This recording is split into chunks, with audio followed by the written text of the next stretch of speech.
how's it going? It is all the news all the time, and we've got some interesting stories coming out today, and it's a real pleasure to have you on the video watching and listening. That's fantastic. And yeah, sorry about being not sort of online recently. I've had major issues with the microphone and with my audio interface unit. I've now got two of them because the last one just broke on me, and I think things are better now. I think I've spent loads of money. I think it sounds better. I'm not sure. Let me know what you think. But we got some news today talking about Amber Heard and Jussie Smollett, I find his name ridiculous, are paying the price for their shocking arrogance. We're also looking at Johnny Depp and Jeff Beck's new tour, North America. Is he going to be on the tour? Is he not going to be on the tour? We're looking at Aquaman 2. Has Amber been kicked to the curb? We can only dream. And and what's going on with Leonardo DiCaprio? Honestly, with that guy. Okay, so so yeah, I don't know. Yeah, we've got a crisis PR expert is saying that Amber Heard and Jussie Smollett are paying the price for their shocking arrogance. You're not wrong, my friend. You're not wrong. They both traded short-term publicity and attention for long-term reputational damage. Even Nyman writes. There he is over there. And he's not wrong, to be honest. And he's giving a stark warning to celebrities and to anybody else who are looking for attention. Before you proclaim your victimhood, you better have the facts on your side.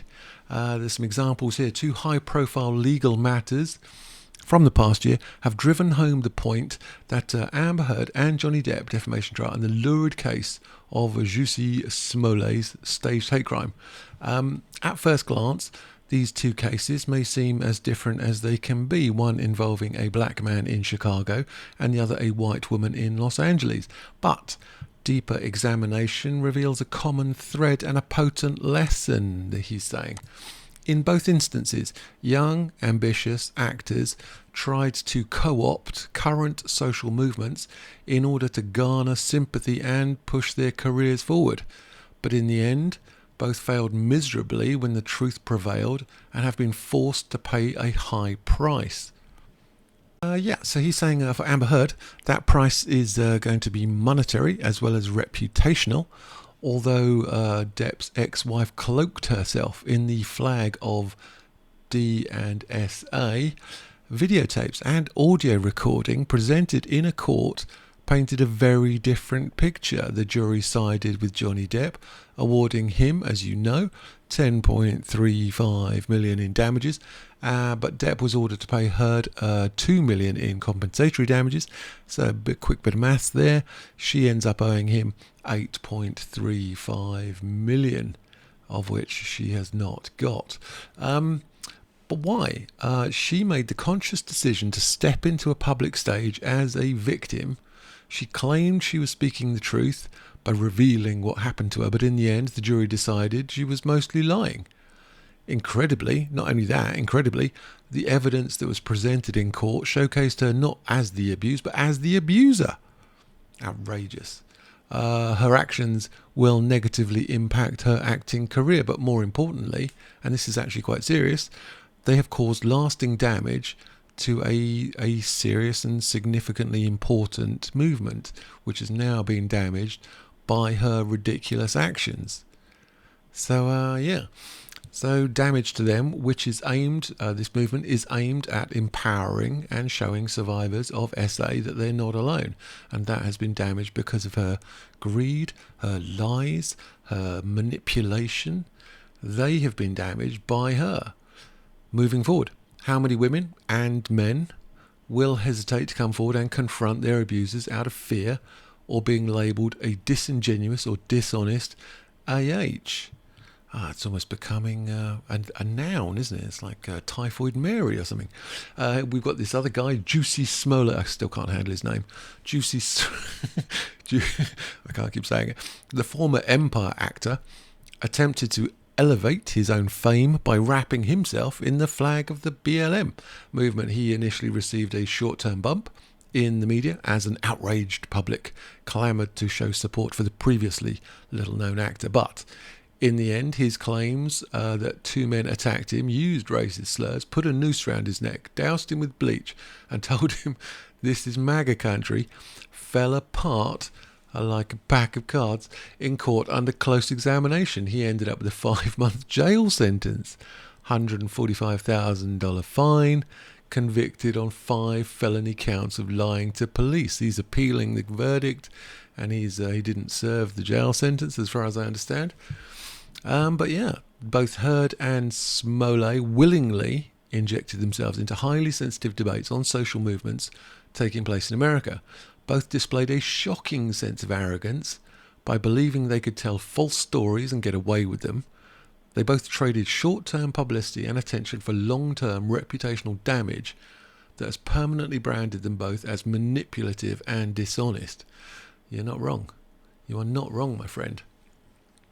Their cases should prove a warning to celebrities, social media influencers, and would-be famous people everywhere. You cannot tell lies and hold yourself out as victims when the facts don't back you up. For average people not living in the public eye, both cases are reminders to be very careful about what you make public, because as quickly as you become famous, you can become infamous. They both badly miscalculated their respective gambits. They have already paid steep prices and will continue to do so for some time. And that's both in revenue and reputation. But the ultimate losers, as we mentioned, are the social movements and legitimate victims. Legitimate victims have been harmed by these two chances. Unimpressed. Indeed, unimpressed. The hubris of these young performers has clearly been shown, and the truth still matters in America. Seeking fame at all costs is ultimately not worth the steep price if you blatantly lie. Moving away from these chances here, these rather unpleasant people, what else is going on? Oh, good old Johnny Depp. He is joining Jeff Beck on the North American tour, which is in 2022. This is August 31st at the moment, and this is Spencer Kaufman from Consequence Heavy. He's saying that Jeff Beck will be joined by Johnny Depp for the bulk of the legendary guitarist's upcoming North American tour. This news follows the release of the album. The dates were announced earlier, but Depp's involvement wasn't revealed at the time. So, the actor, Johnny Depp, will be joining Beck on the road October 4th in Washington, D.C., and will remain on the outing through its closing date of November 12th in Reno, Nevada. Tickets are available from Ticketmaster. So if you want to go and see Jeff Beck and Johnny Depp, and you happen to be in North America from October 4th to November 12th, then you can get yourself some tickets at this link, Ticketmaster here, or from the Jeff Beck website, which is called jeffbeck.com, really simple, and you can get yourself some tickets there. As it's saying, they've played a number of UK and European dates this year. Yes, they have. And it goes on about the defamation case, which we know all about. Here's a list of the American tour dates. This is 23rd, and this is October 4th, 4th of October, Washington, D.C., the Anthem, okay, and Boston, Massachusetts, you got the MGM Music Hall, Port Chester. So this is going on to November the 11th, so down here, November the 12th. Reno, Nevada is going to be the closing night, so I think that's going to be the big send-off. That'll be the place to be honest. If you can get yourself down to there, that looks like the big one. So yeah, there's some of the dates there. If you want to have a little pause and little think about stuff, where do you want to go? All right. So what else is going on? We've got Amber Heard yet again, and Aquaman 2. What is occurring here? Well, it seems our least favourite chancer has been kicked to the curb and is out of Aquaman 2. That petition, so good. So I'm going to say finally. What do we got? We've got it's still a rumour. Oh, come on, make it the truth. We got this thing replaced as Mira in Aquaman 2 reshoots. So what we're saying, Zaslav, who is the CEO of Warner Brothers at the moment, he's doing what other people would not have done, and he's replaced her in Aquaman 2. It's a new scoop for Sil Abdul. It's claimed by his source Mirror is in scenes being reshot for Aquaman and the Lost Kingdom, but there is a twist. What is that twist, my friend? The twist is it's not Amber Heard. Oh, come on, make it so. The source who first told Abdul Ben Affleck was on set to be Batman has also shared some information that there is a person in a mirror costume, but they didn't see who. But all we know is it's not Amber Heard, because she's currently, as I think she's in Israel at the moment, as we are still awash in rumours. They're saying awash in rumours. Heard's scenes have either been cut down, pared down, removed, deleted, and some people say expanded. That didn't go down well. And who knows? Who knows what's going on? It might be they're saying it's a body double for the actress, and they're going to do some CGI manipulation. Who knows?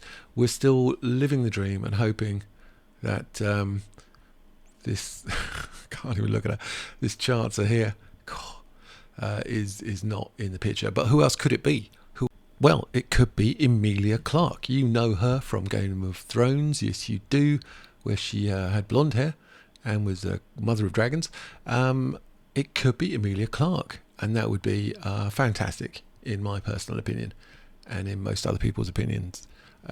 Rumours are rife lately that AH's time as Mira, is it Mira or Mera, in DC Films' much anticipated Aquaman and the Lost Kingdom, much delayed Aquaman and the Lost Kingdom, I mean, how many times are they going to delay it, has been cut down to just 2 minutes. It's so sad. After she lost that much publicised defamation trial. Yes, you did. The rumour mill is in free flow yet again. Brilliant. States that the makers have booted her out. Brilliant. And have signed Emilia Clarke as her replacement. There she is. In an exciting scoop by Sil Abdul, it's claimed by his source that scenes involving the character of Mira are being reshot with Clarke. There she is one more time. The source, which we know. There's been rumours, which we know, testimony about the trial about removing her from the thing. So yeah, we all know about this. So that's the general vibe. It's going to be her, and I'm hoping that's the truth. And what else is going on in the world? So I was looking at other things, and we've got Leonardo DiCaprio. What is Leo up to? Well, this guy makes me laugh. So his now ex-girlfriend, Camilla Morrone, joins Giselle Bundchen, Bar Raffaelli, and Blake Lively on his list of ex-girlfriends ditched before they hit 25, which is a classic for Leonardo DiCaprio. I think that's his hard ceiling. As soon as a girl's anywhere near 25, he's like, whew, time to go. So we've got Leonardo DiCaprio has reportedly split from his model turned actress girlfriend Camilla Morrone after 5 years together, just a month before after she turned 25. Oh, so he did break the 25 barrier. So that's well done for him. The latest breakdown seems to reinforce a pattern which we shall look at in a second. The actor has established of never publicly dating a woman over their mid-20s, and why not? If you've got multiple millions, I mean, that's why not. The star has always hit headlines with his relationships, famously dating model Giselle Bundchen, why not indeed, for 5 years, starting when she was 18, to 5-year romance with Bar Raphael, don't know, that ended when she turned 25. Do you remember a film called Logan's Run? It just brings that to mind. Other romances include Nina Agdal, Tony Garn, Erin Heatherton, and Kelly Robert. Never heard of any of them. Right, so let's have a look at this chart. This chart. On this one, we got yellow is Leo's age. So every year it goes up by 1 in the traditional way. You know how that works. And down here we've got various girlfriends. And they go dumped. How does that go down? Okay, that one's Blake Lively for 1 year. That's Erin Heatherton for 1 year, and then I see. And then you got Tony Garn for 2 whole years. Kelly at the ancient age of 25 rocks in there. immediately gets dumped. And then we're there. We've got Nina Agdal. She's there for her few months, and then is dumped. And then we jump on board with Camilla and tick, tick, tick, tick, tick, dumped. It's like that. What's that game? The Price is Right, where you have the guy climbing up the stairs, and you have to. That's his general vibe, and I think he can be roundly mocked for that if you like. Because I think he deserves it. Nice dress. So there you go. There he is, UCLA, and there she is, and she's got a nice bag.